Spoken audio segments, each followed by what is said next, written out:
माननीय सभासदों, माननीय सभापति जी,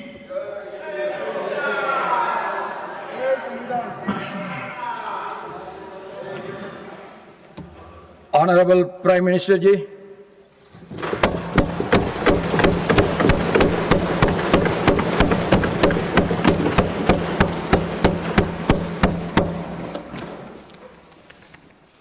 माननीय सभापति जी,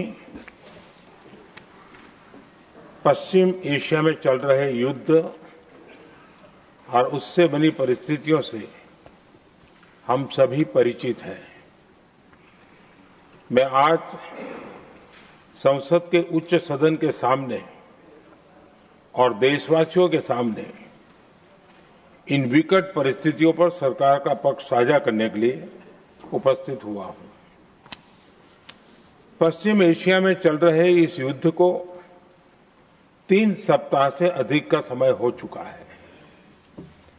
इस युद्ध ने पूरे विश्व में गंभीर ऊर्जा संकट पैदा कर दिया है। भारत के लिए भी ये स्थिति चिंताजनक है। इस युद्ध से हमारे व्यापार के रास्ते प्रभावित हो रहे हैं। इससे पेट्रोल, डीजल, गैस और फर्टिलाइजर जैसे जरूरी सामान की रूटीन सप्लाई प्रभावित हो रही है। गल्फ देशों में करीब 1 करोड़ भारतीय रहते हैं, वहां काम करते हैं। उनके जीवन और आजीविका की सुरक्षा भी भारत के लिए बहुत बड़ी चिंता है। हॉर्मुज़ स्ट्रेट में दुनिया के अनेक जहाज फंसे हैं। उनमें बहुत बड़ी संख्या में भारतीय क्रू मेंबर्स हैं। ये भी भारत के लिए एक बड़ी चिंता का विषय है। ऐसी विकट परिस्थिति में आवश्यक है कि भारत की संसद के इस उच्च सदन से शांति और संवाद की एकजुट आवाज पूरे विश्व में जाए।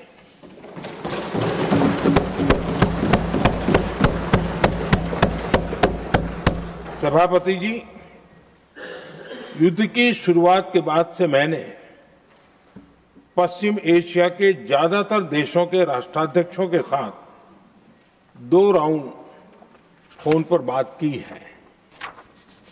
हम गल्फ के सभी देशों के साथ लगातार संपर्क में हैं। हम ईरान, इजराइल और अमेरिका के साथ भी संपर्क में हैं। हमारा लक्ष्य डायलॉग और डिप्लोमेसी के माध्यम से क्षेत्र में शांति की बहाली का है। हमने डी एस्केलेशन और हॉर्मुज़ स्ट्रेट खोले जाने पर भी उनसे बात की है। कमर्शियल जहाजों पर हमला और हॉर्मुज़ स्ट्रेट जैसे अंतर्राष्ट्रीय जलमार्ग में रुकावट अस्वीकार्य है। भारत ने नागरिकों पर, सिविल इंफ्रास्ट्रक्चर पर, एनर्जी और ट्रांसपोर्ट से जुड़े इंफ्रास्ट्रक्चर पर हमलों का विरोध किया है। भारत डिप्लोमेसी के जरिए युद्ध के इस माहौल में भी भारतीय जहाजों के सुरक्षित आवागमन के लिए सतत प्रयास कर रहा है। भारत ने इस समस्या के समाधान के लिए संवाद का ही रास्ता सुझाया है। इस युद्ध में किसी के भी जीवन पर संकट मानवता के हित में नहीं है। इसलिए भारत का सतत प्रयास सभी पक्षों को जल्द से जल्द शांतिपूर्ण समाधान के लिए प्रोत्साहित करने का है। सभापति जी, संकट की स्थिति में देश विदेश में भारतीयों की सुरक्षा हमारी बहुत बड़ी प्राथमिकता है। युद्ध शुरू होने के बाद से लेकर अब तक 3,75,000 से अधिक भारतीय सुरक्षित भारत लौट चुके हैं।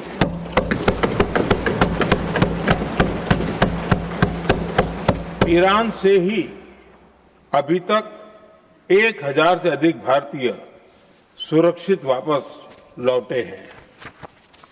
इनमें 700 से अधिक मेडिकल की पढ़ाई करने वाले युवा हैं। हमारी सरकार संकट के इस समय में पूरी संवेदनशीलता से काम कर रही है। सभी देशों ने वहां मौजूद भारतीयों की सुरक्षा का पूरा आश्वासन दिया है। हालांकि ये बहुत दुखद है कि हमलों के कारण कुछ भारतीयों की मृत्यु हुई है और कुछ घायल भी हुए हैं। ऐसे मुश्किल हालात में परिवारजनों को आवश्यक मदद दी जा रही है। जो घायल हैं उनका बेहतर इलाज सुनिश्चित कराया जा रहा है। सभापति जी, होर्मुज स्ट्रेट विश्व व्यापार के सबसे बड़े रूट्स में से एक है। विशेष तौर पर कच्चे तेल, गैस और फर्टिलाइजर से जुड़ा परिवहन इस क्षेत्र से बहुत बड़ी मात्रा में होता है। युद्ध के बाद से ही होर्मुज स्ट्रेट में जहाजों का आना जाना बहुत चुनौतीपूर्ण हो गया है। लेकिन विपरीत परिस्थितियों के बावजूद हमारी सरकार ने संवाद से, कूटनीति के माध्यम से रास्ते बनाने का प्रयास किया है। प्रयास ये है कि जहां से भी संभव हो वहां से तेल और गैस की सप्लाई भारत पहुंचे। ऐसी हर कोशिश के नतीजे भी देश देख रहा है। बीते कुछ दिनों में दुनिया के अनेक देशों से कच्चा तेल और एलपीजी से भरे जहाज भारत आए हैं।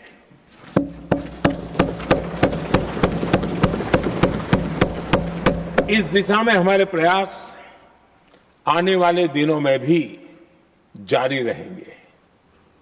सभापति जी, भारत का प्रयास है कि तेल हो, गैस हो, फर्टिलाइजर हो, ऐसे हर जरूरी सामान से जुड़े जहाज भारत तक सुरक्षित पहुंचे। लेकिन इस युद्ध से बनी वैश्विक परिस्थितियां अगर लंबे समय तक बनी रहती है तो गंभीर दुष्परिणाम तय है। इसलिए भारत ने अपनी रेजिलियंस बढ़ाने के लिए जो भी प्रयास बीते वर्षों में किए हैं उनको और गति दे रहा है। सभापति जी, कोई भी संकट हो वो हमारे हौसलों और हमारे प्रयास दोनों की परीक्षा लेता है। देश ऐसे संकटों का बेहतर तरीके से सामना कर सके, इसके लिए बीते 11 वर्षों में निरंतर निर्णय लिए गए हैं। एनर्जी इंपोर्ट का डाइवर्सिफिकेशन ऐसे ही प्रयासों का हिस्सा है। पहले क्रूड ऑयल, एलएनजी, एलपीजी ऐसी एनर्जी जरूरतों के लिए 27 देशों से इंपोर्ट किया जाता था। वहीं आज भारत 41 देशों से एनर्जी इंपोर्ट करता है। बीते दशक में भारत ने संकट के ऐसे ही समय के लिए कच्चे तेल के भंडारण को भी प्राथमिकता दी है। हमारी तेल कंपनियां संकट के समय के लिए काफी मात्रा में पेट्रोल और डीजल का भंडार रखती हैं। बीते 11 वर्षों में 53 लाख मीट्रिक टन से अधिक का स्ट्रेटेजिक पेट्रोलियम रिजर्व भी डेवलप किया गया है और 65 लाख मैट्रिक टन से अधिक के रिजर्व की व्यवस्था पर देश काम कर रहा है। साथ ही बीते दशक में भारत की रिफाइनिंग कैपेसिटी भी अच्छी खासी बढ़ाई गई है। मैं आपके माध्यम से सदन को और देश को ये आश्वासन देना चाहता हूं कि भारत के पास क्रूड ऑयल के पर्याप्त स्टोरेज के और निरंतर सप्लाई की व्यवस्थाएं हैं। सभापति जी, हमारी सरकार की कोशिश है कि ईंधन के किसी एक ही स्रोत पर ज्यादा निर्भरता न रहे। सरकार घरेलू गैस सप्लाई में एलपीजी के अलावा पीएनजी पर भी बल दे रही है। बीते दशक में देश में पीएनजी कनेक्शन पर अभूतपूर्व काम हुआ है। बीते दिनों में इस काम को और तेज किया गया है। साथ ही एलपीजी के घरेलू उत्पादन को भी बड़े पैमाने पर बढ़ाने का प्रयास किया जा रहा है। सभापति जी, बीते वर्षों में सरकार का निरंतर प्रयास रहा है कि हर सेक्टर में दूसरे देशों पर निर्भरता कम से कम हो, हम ज्यादा से ज्यादा आत्मनिर्भर हो, यही एकमात्र विकल्प है। जैसे भारत का 90% से अधिक ट्रेड विदेशी जहाजों पर होता है, ये स्थिति किसी भी वैश्विक संकट में भारत की स्थिति को और भी गंभीर बना देती है। इसलिए सरकार ने मेड इन इंडिया जहाज बनाने के लिए करीब 70,000 करोड़ रुपए का अभियान शुरू किया। भारत आज ship building, ship breaking, maintenance and overhauling ऐसी हर सुविधा के निर्माण पर तेज गति से काम कर रहा है। भारत अपने डिफेंस सेक्टर को भी अधिक रेजिलिएंट बना रहा है। बीते दशक में किए गए प्रयासों से भारत आज अपनी जरूरत के अधिकांश हथियार भारत में ही बना रहा है।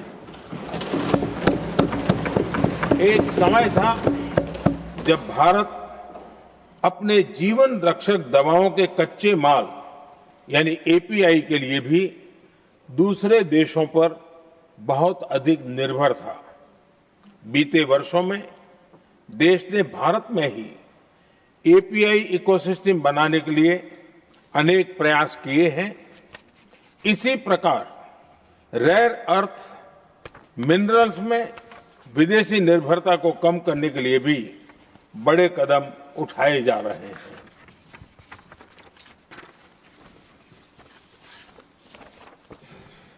आदरणीय सभापति जी, वर्तमान संकट ने पूरी दुनिया की इकोनॉमी को हिला दिया है।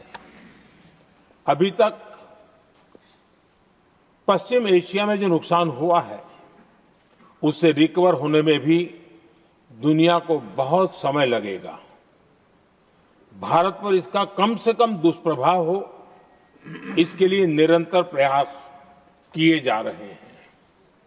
हमारी इकोनॉमी के फंडामेंटल्स मजबूत हैं और सरकार पल पल बदलते हालात पर नजर रखे हुए है। सरकार इसके शॉर्ट टर्म, मीडियम टर्म और लॉन्ग टर्म ऐसे हर प्रभाव के लिए एक रणनीति के साथ काम कर रही है। भारत सरकार ने एक इंटर मिनिस्ट्रियल ग्रुप भी बनाया है।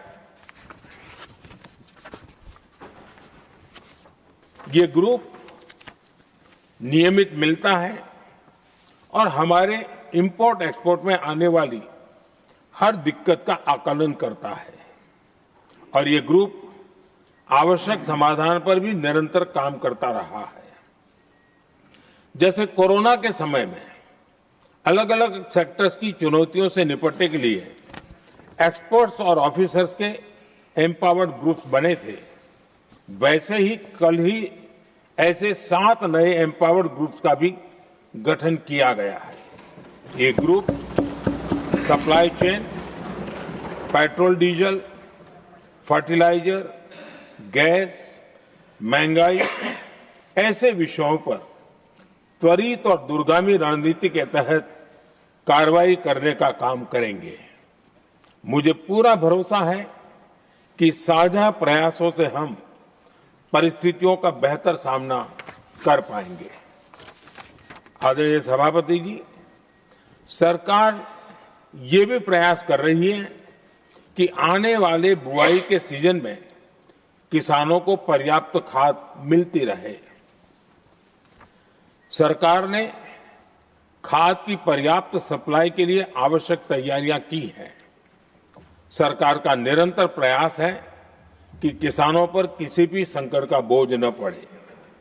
मैं देश के किसानों को फिर आश्वस्त करूंगा कि सरकार हर चुनौती के समाधान के लिए उनके साथ खड़ी है।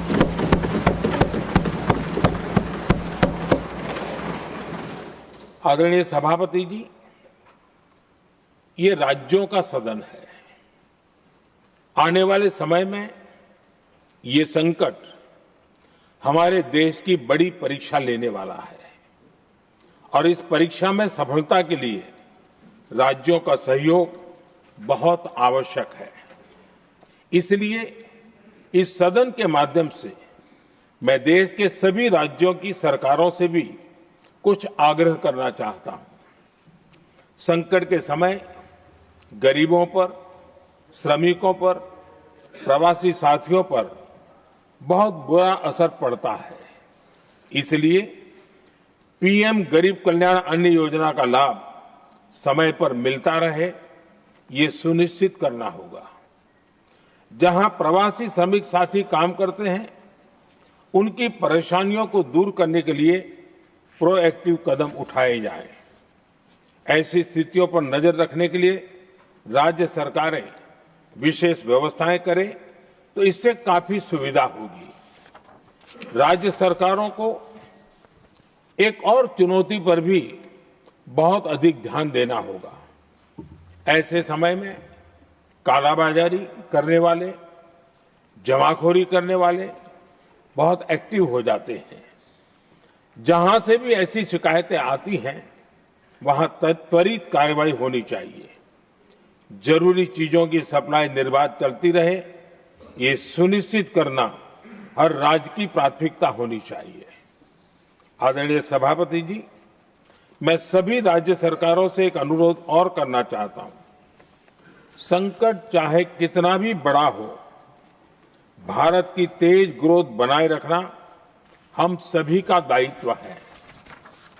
हमें इसके लिए हर जरूरी कदम, हर जरूरी रिफॉर्म्स तेजी से करते रहने होंगे। ये राज्य सरकारों के पास बहुत बड़ा अवसर भी है। ये टीम इंडिया की भी बहुत बड़ी परीक्षा है। कोरोना के महासंकट में केंद्र और राज्यों ने टीम इंडिया बनकर कोविड मैनेजमेंट का एक बेहतरीन मॉडल सामने रखा था। अलग अलग पॉलिटिकल पार्टीज की सरकारें होने के बावजूद टेस्टिंग, वैक्सीनेशन से लेकर जरूरी चीजों की आपूर्ति टीम इंडिया के प्रयासों से ही सुनिश्चित हो पाई थी। हमें उसी भावना के साथ आगे भी काम करना है।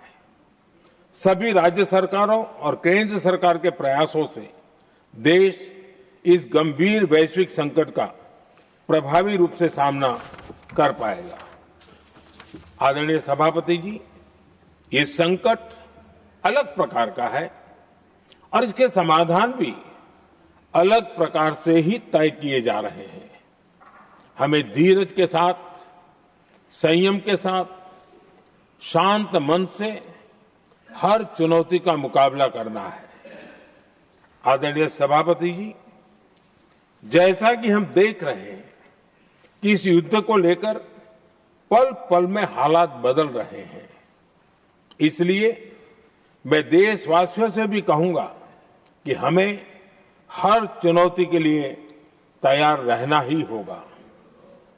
इस युद्ध के दुष्प्रभाव लंबे समय तक रहने की प्रबल आशंका है, लेकिन मैं देशवासियों को भरोसा देता हूं, सरकार सतर्क है, तत्पर है और पूरी गंभीरता से रणनीति बना रही है, हर निर्णय ले रही है। देश की जनता का हित हमारे लिए सर्वोपरि है। यही हमारी पहचान है, यही हमारी ताकत है। इसी भावना के साथ मैं अपना वक्तव्य समाप्त करता हूं। बहुत बहुत धन्यवाद। Message from Lok Sabha Secretary General. Sir, with your